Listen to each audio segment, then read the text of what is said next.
E daquele momento em diante, o nome da cidade será O Senhor está aqui. Seja muito bem-vindo, seja muito bem-vinda a esse vídeo, o mais novo vídeo aqui do canal, que nós estamos tratando do livro de Ezequiel, nessa série que faz parte de uma série de devocionais que acontece de segunda a sexta-feira em meu perfil no Instagram, às 19h30. E aos sábados e domingos eu subo os vídeos aqui para que você, que só acessa por essa plataforma, possa também ter acesso ao conteúdo que nós tratamos desde o dia 1º de janeiro deste ano de 2024, com o objetivo de finalizarmos no dia 31 de dezembro de 2024, ou seja, daqui a exatos 30 dias. Estamos caminhando para que tudo isso aconteça e até talvez antecipado. Hoje nós vamos falar acerca só do livro de Ezequiel, sendo que nos outros vídeos e inclusive nas lives nós estamos tratando também do Novo Testamento.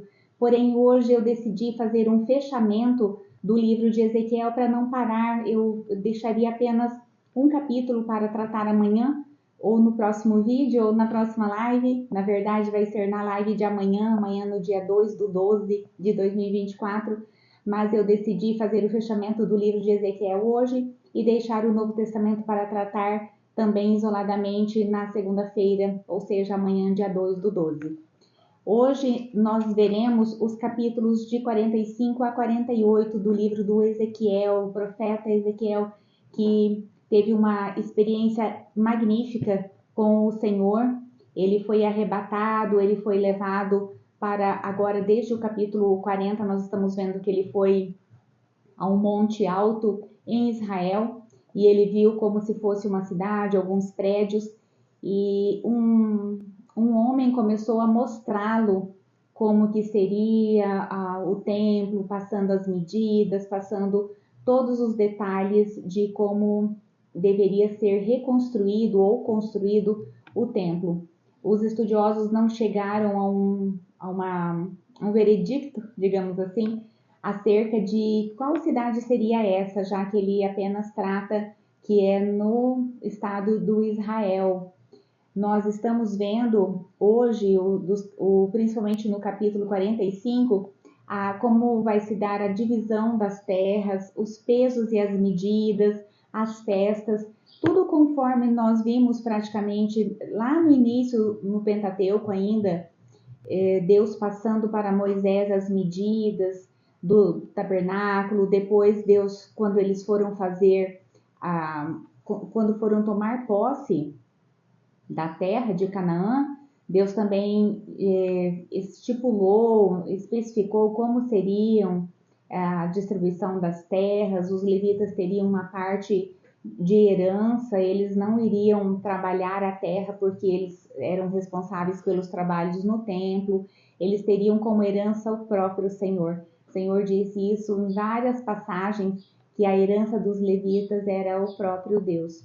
E aqui não é diferente. Da mesma forma como foi lá no Pentateuco, Deus também vai tratar da divisão da terra, dessa que seria uma cidade depois do exílio, seria uma cidade que seria construída novamente em paz. Nós vimos alguns capítulos atrás que Israel tomaria as armas dos inimigos, dos adversários, e as utilizariam como combustível para o fogo. Então isso significa que estaria tudo em paz, que não haveria mais guerra, que não haveria mais derramamento de sangue, e Deus sempre sonhou com isso para o seu povo, para os seus filhos. Que vivêssemos em paz, que tivéssemos obediência, temor a Ele, e dessa forma não precisaria haver derramamento de sangue e muito menos o exílio como o povo de Israel sofreu. Capítulo 45, a ideia central é a divisão das terras, pesos e medidas e as festas. Quando vocês distribuírem a terra como herança, apresentem ao Senhor como distrito sagrado, uma porção da terra. Essa terra será santa. Nela estará o santuário, o lugar santíssimo. Aqui Deus pede que eles deixem um espaço reservado para que seja construído o santuário, ou seja, esse templo que Ezequiel já tem visualizado ao longo desses capítulos que nós já conversamos e fizemos as reflexões no vídeo anterior e nas lives durante a semana. E aqui também Deus vai mostrar que Ele é justo, Deus é íntegro, Deus vai fazer uma divisão exata entre as tribos. Ele vai separar tudo certinho, como será a divisão das terras, quem vai ficar com qual parte, tudo exatamente como Deus gosta das coisas organizadas. Nós já vimos quando eles estavam no deserto, Deus também tinha um estandarte, ele pediu que houvesse um estandarte para cada tribo, para que elas fossem identificadas. Tudo é na mais perfeita harmonia. E nós também precisamos ter isso em mente, que quando nós vamos fazer as coisas para o Senhor, ou mesmo para nós mesmos, que nós façamos com excelência, que nós façamos com harmonia, para que nós possamos nos conectar dessa forma com o divino. Deus, ele é um Deus de ordem, não é um Deus de caos. Por isso que as teorias que confrontam a criação do universo por Deus, elas vão dizer que a ordem apareceu do caos. Isso não é possível, que a ordem apareça do caos. E sim, a ordem vem da ordem e o caos permanece no caos. E nós sabemos que se nós não alinharmos os nossos pensamentos, não alinharmos a nossa vida, o nosso pilar espiritual com as coisas de Deus, nós vamos ficar moldados com as coisas do mundo, com as coisas do sistema do mundo. E Paulo vai dizer que nós não devemos nos amoldar com as coisas do mundo, mas devemos nos renovar ou seja, nós precisamos renovar a nossa mente. E aqui esse convite ao refazer, reestruturar uma cidade, ou que seja, criar uma cidade, Deus vai passar as medidas perfeitas, quadrados perfeitos, linhas perfeitas, retângulos perfeitos. Tudo com Deus é perfeito. Assim diz o soberano Senhor: vocês já foram longe demais, ó príncipes de Israel. Abandonem a violência e a opressão e façam o que é justo e direito. Parem de apossar-se do que é do meu povo. Palavra do soberano Senhor. Usem balanças honestas. Por que eu destaquei esse versículo 9? Porque justamente Deus vai também deixar especificado qual será a terra destinada aos reis. Aqui é tratado como príncipes, mas nós sabemos que eram os reis ali, que eles tomavam terras muitas vezes, ou como aconteceu na época de Jezabel e Acabe, eles foram para comprar uma vinha e o dono da vinha não quis vender porque era uma herança. E Jezabel mandou matar aquele homem e se apossaram da terra. Aqui Deus vai dizer que não, os príncipes também terão a sua parte da terra e eles não vão mais oprimir o povo tomando a terra deles. Eles já terão o seu pedaço de terra e se eles quiserem dar de herança para seus, ou que seja seus servos ou mesmo seus descendentes, que eles o façam do próprio território deles e não jamais do território de nenhuma das tribos ou de nenhum dos moradores ali, dos habitantes. E também para não enganar o povo mais em pesos, isso seria provavelmente para as pessoas que comercializam ou que pegavam as ofertas, os sacerdotes. Deus vai dizer aqui que o sacerdote vai ficar apenas com os descendentes de Zadok, já que os demais sacerdotes também permitiram que o povo pecasse. Vai ter toda uma medida, todo um parâmetro para receber as ofertas de cereais, para receber o rebanho mesmo, para receber o azeite seria em potes, as ofertas de cereais seriam por, não é quilos, né? Mas vamos trazer para os nossos dias seria quilos, o azeite em litros, e os animais sempre o sem defeito, sempre o melhor para Deus, sempre o melhor da nossa vida, o melhor da nossa produção, o melhor do tudo que nós temos, do nosso trabalho, do nosso dinheiro, precisa ser para Deus. Inclusive, esses dias eu estava ouvindo um pregador falando a respeito do dízimo, e ele vai dizer, tem pessoas que roubam do próprio Deus, que não devolve o dízimo. Ele diz, você não vai ficar com menos se você doar o dízimo. Por que que não? Porque se eu tiro 10%, se 10% do que é meu é de Deus, se eu der os 10% de Deus, eu vou continuar com os meus 100%. Porque não era tudo meu, uma parte era de Deus. E se eu fico com aquele dízimo, eu estou roubando do próprio Deus. Aqui ele vai falar dessas ofertas, como que seria feitas as ofertas.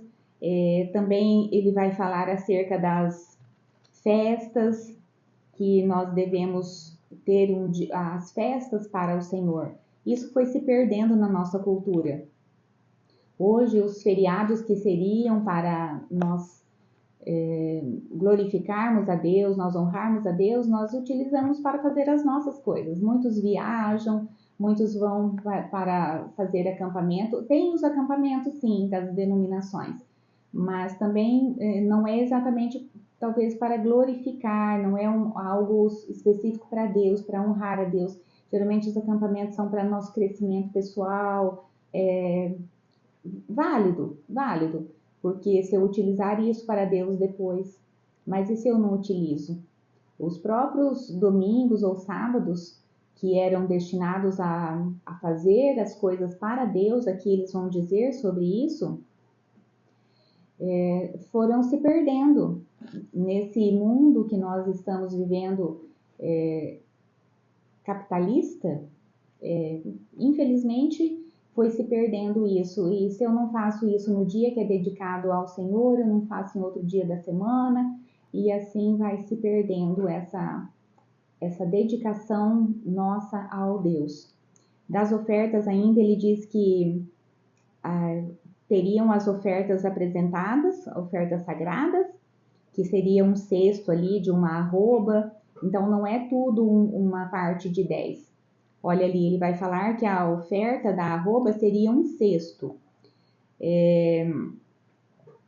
Também deve-se tomar uma ovelha de cada rebanho de 200 ovelhas. Não era uma de cada 100, era uma de cada 200. E assim ele vai falando acerca de como seriam essas ofertas. E ele diz que também as ofertas devem ser feitas diariamente durante os dias de festa. Tinha festa deles que duravam uma semana. Todos os dias daquela semana tinham as ofertas específicas pelo pecado, específicas pela expiação dos pecados. Não era uma vez por ano. Mas eram as ofertas de paz e comunhão, as ofertas pelo perdão. Tudo isso era feito durante as festas. E no capítulo 46, agora nós vamos ver que as ofertas também ali sacrificadas no templo precisariam ser diariamente, manhã após manhã. Não importa se era festa ou não, ali no templo teriam as ofertas derramadas todos os dias. Assim diz o soberano o Senhor também a respeito de uma porta por onde Deus entrou e por onde só entraria também o príncipe ou o rei. Ela permaneceria fechada durante os dias da semana e aberta só no sábado ou durante a festa da lua nova.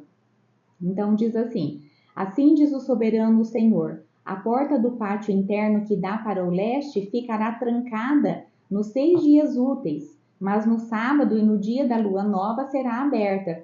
Isso trazido para os nossos dias, contextualizando, contemporizando para nós hoje, seria que as coisas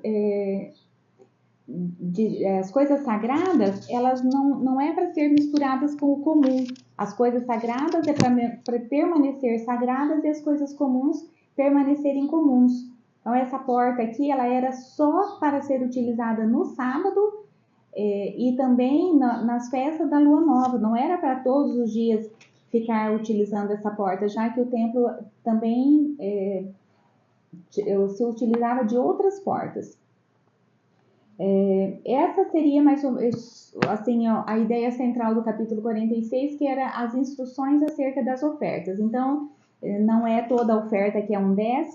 Eu já falei para vocês aqui que uma seria cada 6, daria uma. Depois as ovelhas cada 200, uma parte, e assim por diante. Nós temos que, e também Deus vai falar aqui por meio de Ezequiel, que o rei ele poderia dar a oferta conforme ele quisesse. Se ele quisesse dar o mais, era seguindo o coração dele. E hoje nós sabemos que todos nós temos esse acesso a Deus. Depois que Jesus veio pelo perdão de uma vez por todas como sacrifício, nós mesmos nos tornamos o sumo sacerdote, nós mesmos sacrificamos a Deus, nós mesmos ofertamos a Deus. Nós não precisamos levar a oferta para outra pessoa.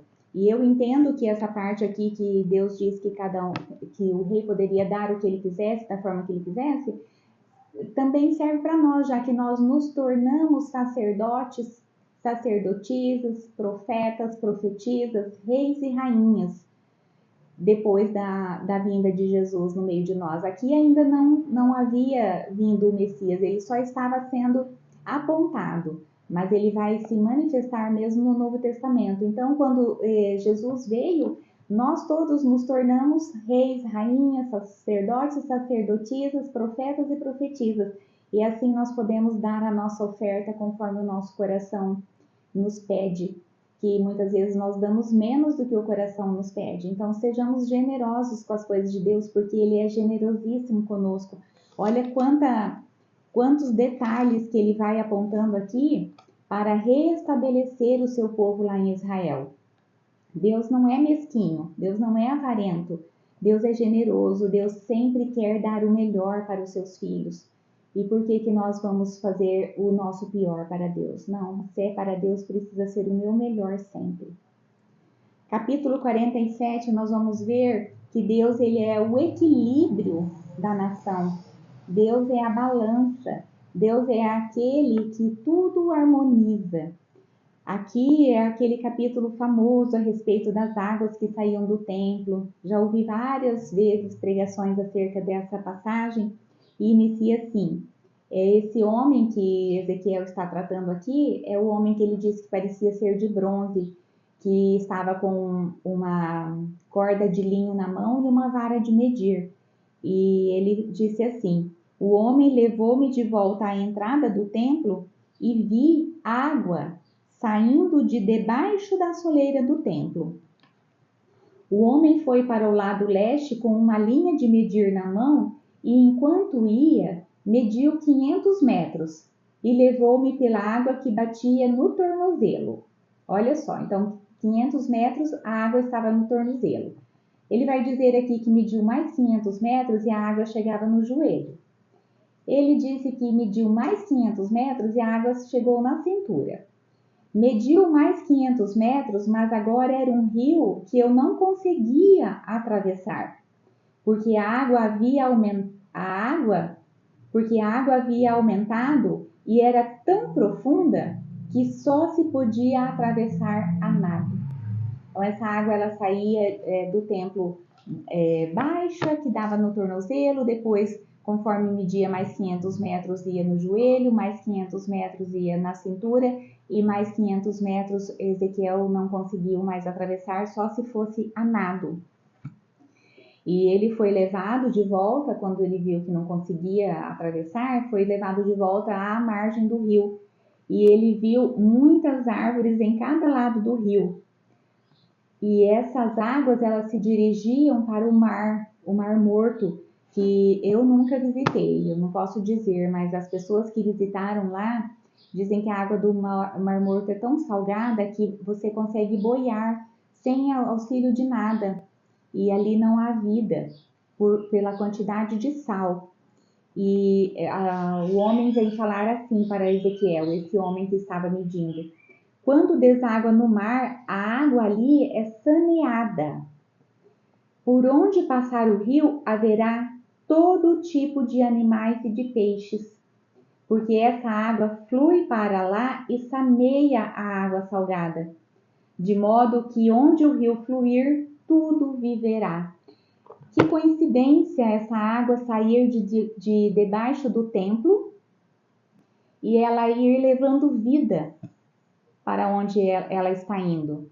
Durante toda a margem desse rio, Ezequiel viu flores, árvores frutíferas. E esse homem disse que quando ela caísse lá no Mar Morto, a água do Mar Morto se transformaria em água doce e a vida seria levada para esse mar. Olha só, essa água que era produzida no território santo, porque Deus mesmo vem dizer que essa terra onde seria construído esse santuário era a terra santa, a terra sagrada, e dali brotaria essa água que flui e traz vida. Para onde quer que ela vá, ela leva a vida. Só que olha só que interessante, mas os charcos e os pântanos não ficarão saneados, serão deixados para o sal. Olha como Deus é perfeito. Se a região ali talvez vivesse única e exclusivamente da produção do sal desse Mar Morto, essa água que fluía do templo e se dirigia para esse Mar Morto, que iriam transformar essas águas salgadas em águas doces novamente, como é que haveria sal ali? Deus permite que charcos e pântanos sejam mantidos salgados para a produção de sal. Quer dizer, você não precisa ser água doce sempre. Você pode continuar sendo água salgada, mas ter a sua utilidade. Você pode continuar sendo água salgada e servir aos outros do mesmo jeito. Quem se transformar em água doce, que levará a vida, não pode se achar melhor de quem continuar sendo água salgada, mas ser produtor de sal. Todos nós temos a nossa função no reino de Deus, a nossa função nas denominações. Ninguém é melhor do que ninguém, ninguém tem uma posição melhor do que ninguém no reino de Deus. E aqui fica claro que Deus é o Deus de harmonia, Deus é o Deus ali do equilíbrio, como eu coloquei no ponto 3, que ele permanece, ele deixa que esses charcos e pântanos continuem salgados para a produção de sal. E as árvores que estavam ali à beira na margem do rio, elas terão, todo mês produzirão frutos, porque a água vinda do santuário chega a elas. Então, todo mês elas produziriam frutos. Qual seria a nossa posição como árvore? Será que eu quero ser uma árvore seca lá no deserto ou uma árvore aqui à margem do rio da vida, que vai produzir fruto todos os meses? Seus frutos servirão de comida e suas folhas de remédio. Nada vai se perder dessas árvores. Frutos, comida, folhas, remédio. Olha só como essa água que flui do templo de Deus é a água da vida. Nós podemos relacioná-la ao Espírito Santo que leva a vida por onde for, ao próprio Messias que trouxe a vida até nós, que Jesus transformou tudo por onde ele passou.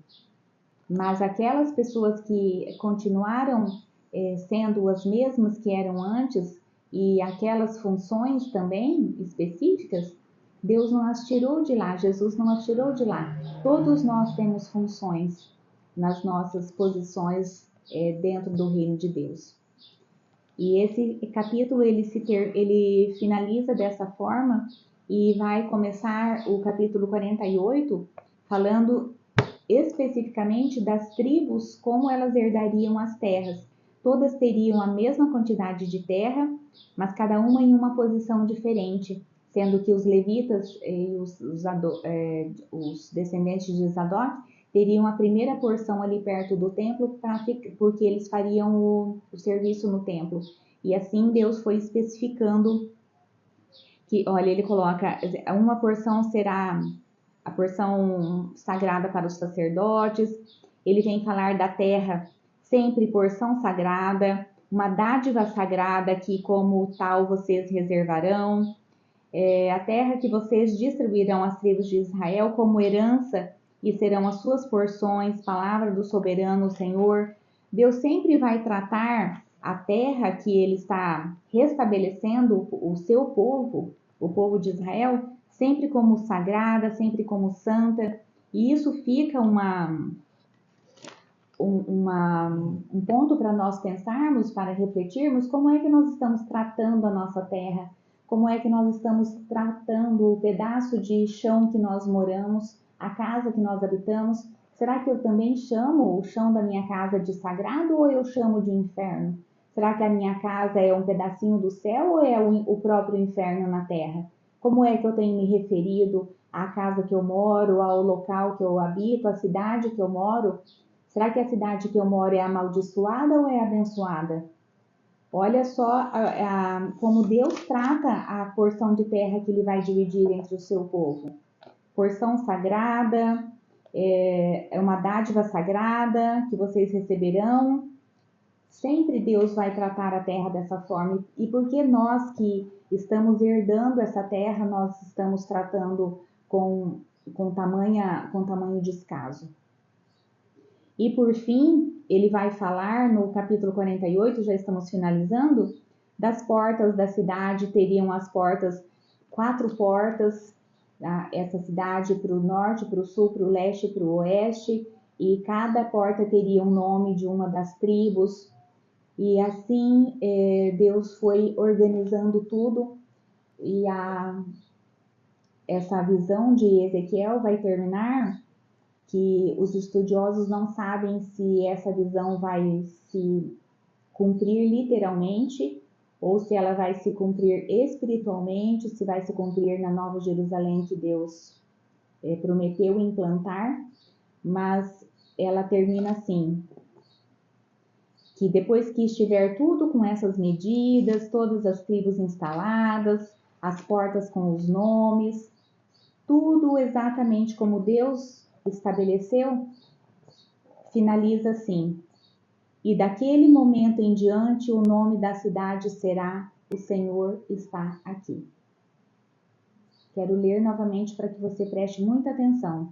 E daquele momento em diante o nome da cidade será O Senhor está aqui. Esse foi sempre o plano de Deus, que o seu povo honrasse, que o seu povo fosse fiel a ele. Assim como ele foi fiel à aliança que ele estabeleceu lá com Abraão, e ele também foi fiel com Judá, levando-o de volta, Deus tinha um plano de levar toda a nação de Israel de volta. Aqui eu esqueci de mencionar, mas quando ele fala da divisão das terras, inclusive os nomes das tribos que já haviam desaparecido, que pertenciam a Israel, elas aparecem aqui. Deus não deixou nenhuma tribo de fora. Todas as tribos estão aqui. A tribo de Issacar, a tribo de Zebulon, deixa eu me lembrar de mais alguma aqui.